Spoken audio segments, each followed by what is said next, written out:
YouTube पर जुड़े सभी शिक्षक साथी और अन्य यूट्यूब साथियों का नमस्कार। सभी को राम राम, गुड मॉर्निंग, सत श्री अकाल। सभी साथियों से निवेदन है कि इस वीडियो को पूरा देखें और अपने दोस्तों में शेयर करें। कोरोना के समय में शिक्षा का जो क्षेत्र है वो बहुत ज़्यादा प्रभावित हुआ है। बच्चे पढ़ाई से बहुत दूर हो गए हैं, विद्यालय लग नहीं पा रहे हैं।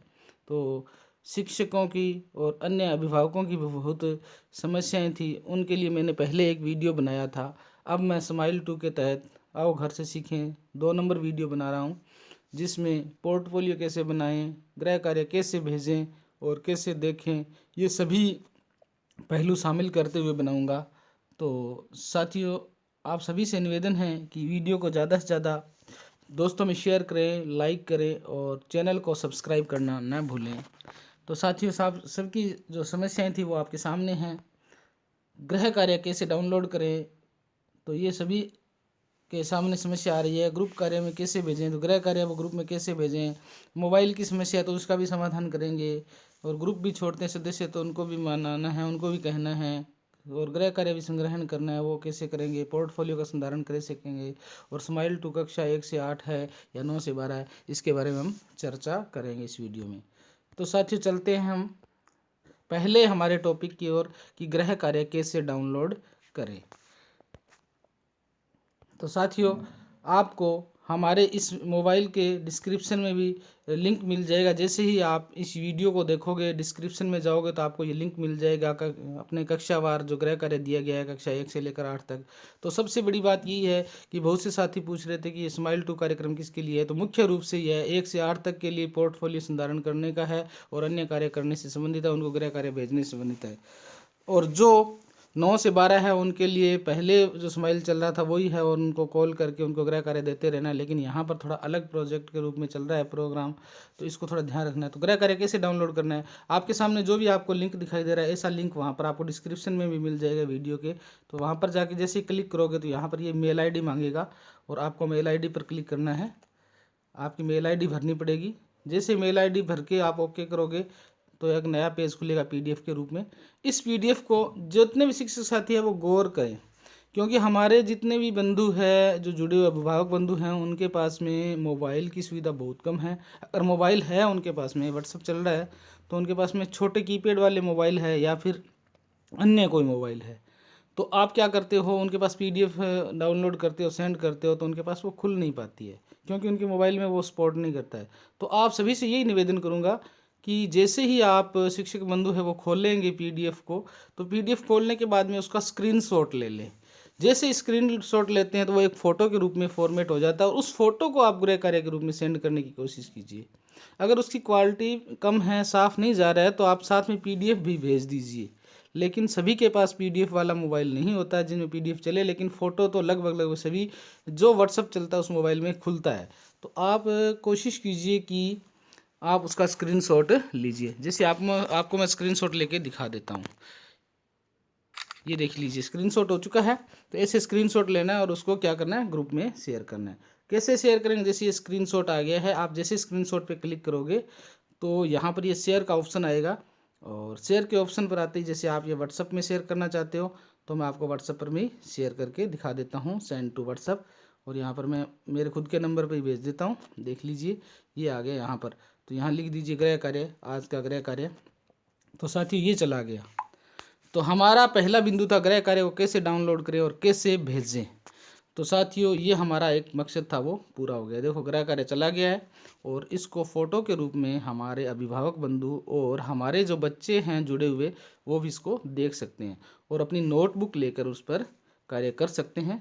तो जहाँ तक ये शंका थी कि हम गृह कार्य कैसे डाउनलोड करें, कैसे भेजें, जहाँ तक हो सकता है ये जो समस्या थी उसका मैंने समाधान करने की कोशिश की है। अगर फिर भी आप पूर्ण रूप से इस शंका से मतलब समाधान नहीं कर पाए हैं तो साथियों, आपको मैं कहना चाहूँगा कि कमेंट बॉक्स में अपना कमेंट दे दीजिएगा। तो हमारा यहाँ पहला टॉपिक था गृह कार्य कैसे डाउनलोड करें, ये हो गया है। और कैसे ग्रुपों में भेजें, ये भी हो चुका है। मोबाइल की समस्या का समाधान जहाँ तक था कि बहुत से लोग थे कहते कि हम व्हाट्सएप में नंबर जोड़ते हैं, उनका जुड़ नहीं पाता है। तो मोबाइल की समस्या क्या है, या तो उनके पास मोबाइल नहीं है, मोबाइल है तो व्हाट्सअप वाला मोबाइल नहीं है, और व्हाट्सअप वाला मोबाइल है तो जियो के छोटे कीपैड वाले मोबाइल हैं और उनमें व्हाट्सअप चलता है लेकिन पीडीएफ डाउनलोड नहीं हो पा रही। तो बहुत से अभिभावक ये कहते हैं कि हमारे पास में कुछ आया जरूर है लेकिन हम उसको देख नहीं पा रहे हैं। तो आप जो शिक्षक बंधु है वो क्या करें, स्क्रीनशॉट के रूप में उस फोटो को भेजें ताकि उनके अभिभावक भी उसको देख सके। तो यहाँ मोबाइल से संबंधित समस्या का समाधान भी हो गया कि अगर उनके पास व्हाट्सअप मोबाइल चल रहा है और आप फोटो भेजोगे तो वो गृह कार्य को देख लेंगे। और जिनके पास मोबाइल नहीं है उनको आप कैसे भी करके फ़ोटोकॉपी निकाल के या कोई अन्य माध्यम से उन बच्चों तक जो कक्षा में, जैसे मान लो कक्षा कोई भी आप उदाहरण के रूप में 8वीं कक्षा ले लो, उसमें आपके पास 10 बच्चे हैं, मान लो 8 बच्चों के पास में मोबाइल है तो 2 बच्चे रह गए, उनको आप कैसे भी करके गृह कार्य भेजने की कोशिश करें ऑफलाइन के रूप से, तो ये हो जाएगा। अब जो ग्रुप में जुड़े रहते हैं सदस्य वो छोड़ते हैं अभिभावक, तो क्यों उनको पता नहीं होता है, वो ग्रुप में से लेफ्ट हो जाते हैं, तो उनको कोशिश यही करें कि आपके बच्चे हैं वो ग्रुप में जुड़े हुए हैं तो वो वहाँ से हटे नहीं, क्योंकि उसमें ही गृह कार्य भेजा जाएगा। और गृह कार्य जो बच्चों को मिल जाएगा वो क्या करेंगे, जैसे ग्रुप में बच्चों को कार्य मिल गया तो वो उसको क्या करेंगे, अपनी नोटबुक पे लिखेंगे, नोटबुक पे लिखने के बाद में उसको उसका उत्तर देंगे और उत्तर देने के बाद में वो कॉपी होगी। हो सके तो जितना हो सके मूल कॉपी मंगवा लो अभिभावकों से या कैसे भी करके अपने उसको संग्रहण है वो गृह कार्य के रूप में हम कर लें। और अगर बिल्कुल भी संभव नहीं है, बच्चा कोई ढानी या दूर रहता है, तो उसको व्हाट्सएप के जरिए भी वापस कॉपी वगैरह मंगवा लीजिए और उसका फ़ोटो कॉपी से प्रिंट निकाल के अपने जो पोर्टफोलियो उसमें संधारण करने के लिए हमें चाहिएगी। तो ये सारा कुछ करते हुए अब लास्ट में आता है पोर्टफोलियो संधारण कैसे करें। तो पोर्टफोलियो संधारण करना है आपका, ये समाइल वाला भी हो गया, ये कक्षा 1 से 8 तक के लिए मुख्य रूप से चलाया गया है, समाइल 2 है वो, और 9 से 12 के लिए सिर्फ समाइल था, जहाँ तक मेरे को अध्ययन में पता चला है उस हिसाब से। बाकी अगर किसी साथी को इसके बारे में और भी ज़्यादा नॉलेज हो तो वो मेरे को व्हाट्सअप में इसके कमेंट बॉक्स में कमेंट कर दीजिएगा। तो अब हम चलते हैं पोर्टफोलियो का संधारण है वो कैसे करें। तो सारे हमारे टॉपिक्स क्लियर होते जा रहे हैं, लास्ट टॉपिक भी आ चुके हैं और हम चलते हैं पोर्टफोलियो संधारण कैसे करें। तो शिक्षक बंधु सबसे पहले हम हमारे पास, जैसे मैंने ये मेरे नाम से फाइल स्माइल 2 की बना रखी है, तो इस प्रकार अपनी एक फ़ाइल ले लीजिए।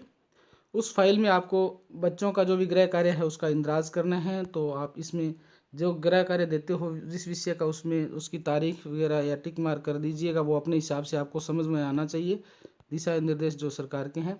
और यहाँ पर जो ये जो शिक्षण कार्य है इससे संबंधित ये पेज मिल रहा है आपको, तो ये एक सप्ताह से संबंधित है। आप विषय के प्रत्येक विषय के अध्यापक हो तो वो अपने अध्यापक का पद नाम सब कुछ लिखते हुए यहाँ पर लिखेंगे कि कितनी तारीख से कितनी तारीख तक आया था। तो साप्ताहिक कार्यक्रम है, इसमें 5 या 6 दिन का जितना भी कार्यक्रम आता है उसकी तारीख यहाँ पर लिखनी है। और कितने आपने बच्चे ग्रुप में जोड़े, यहाँ पर ये सारी जो चीज़ें हैं वो आएगी। यहाँ पर गृह कार्य कितने को दिया कितने को नहीं दिया, तो ये आप इसमें ऐड करते हुए इसका एक साप्ताहिक जो प्लेटफॉर्म है वो तैयार कर सकते हो। इसके अलावा जैसे ही आपने बच्चों को गृह कार्य भेजा तो इस रूप में बच्चे, आपको पता है गृह कार्य कुछ ना कुछ करेंगे, तो ये गृह कार्य हमें कुछ प्राप्त हुआ है तो उसकी फ़ोटोकॉपी आपके साथ शेयर कर रहे हैं कि आप इस प्रकार हार्ड कॉपी या सॉफ्ट कॉपी जैसी भी आपको मिले उसको प्राप्त करके उसकी हार्ड कॉपी निकालनी है। और उस हार्ड कॉपी को निकालने के बाद में इस प्रकार प्रत्येक बच्चे का ये जो सरकार ने एक पोर्टफोलियो की भेजा है उसको आपको डाउनलोड करना है और आपके पास प्रिंट भी होगा, उसको फोटोकॉपी प्रिंट निकाल के बच्चों की प्रत्येक बच्चे की एक फ़ाइल बनानी है। उस फाइल के अंदर सभी बच्चों के, मतलब प्रत्येक बच्चे का जितने विषय वो पढ़ता है उस सभी विषयों की एक ही फाइल बनेगी। और उस फाइल में जैसे जैसे वो आपको जैसे पहले वाले ये मैंने दिखाया जैसे जैसे प्राप्त हुए हैं, इनको फ़ोटोकॉपी या हार्ड कॉपी जो भी मिलेगी आपको उनको निकाल कर इस फाइल में संग्रहित करते जाना है और साप्ताहिक डाटा तैयार करते जाना है। तो जहाँ तक मेरा जो मानना है कि काम हमें अच्छी तरह करना है और बच्चों के भविष्य से जुड़ा हुआ काम है, तो हमें क्या करना है, जैसे प्रत्येक बच्चे की देखो हमने फाइलें बना रखी है कक्षा वाइज और कक्षा के हिसाब से, और प्रत्येक बच्चे की फाइल बनाई तो आपको ऐसा फॉर्मेट है वो भी मिल जाएगा।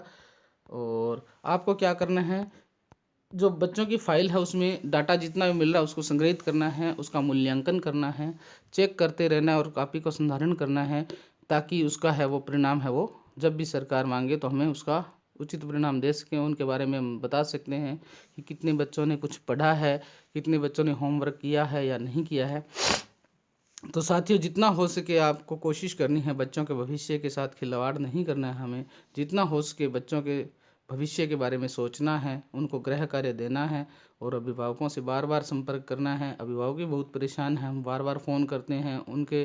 अभी जो सीज़न का काम चल रहा है तो वो अपना काम करें या हमारी हमारी बात सुनें, लेकिन फिर भी उनको कहना है कि अपने बच्चों के भविष्य के लिए और कोई कुछ काम बड़ा नहीं है, तो आप हमारी बात भी सुनें और बच्चों को थोड़ा बहुत जितना भी समय निकले आप 10 मिनट 20 मिनट समय दें और उनका गृह कार्य है वो घर पर आप उनके पास में बैठकर करवाएं। तो जितना हो सके हमें सामंजस्य बिठाते हुए बच्चों से काम करवाना है अभिभावकों के माध्यम से, और उनसे गृह कार्य है वो भेज के उनसे वापस भी प्राप्त करना है और अपने पोर्टफोलियो में संधारण करना है, उसका मूल्यांकन करना है। और अगर उच्च अधिकारी इससे संबंधित कोई रिपोर्ट मांगे तो वो हमें रिपोर्ट भी करना है। तो जहाँ तक होगा साथियों, मेरे जितने प्रश्न दिमाग में आ रहे थे उन प्रश्नों को मैंने उत्तर सहित आपके सामने रखने की कोशिश की है। फिर भी अगर कोई प्रश्न आपके दिमाग में चल रहा हो तो आप कमेंट बॉक्स में कमेंट कर दीजिएगा। मैं कोशिश करूंगा आपके प्रश्नों का या शंकाओं का समाधान करने की। नया वीडियो लेकर फिर आऊँगा, तब तक के लिए जय हिंद, जय भारत।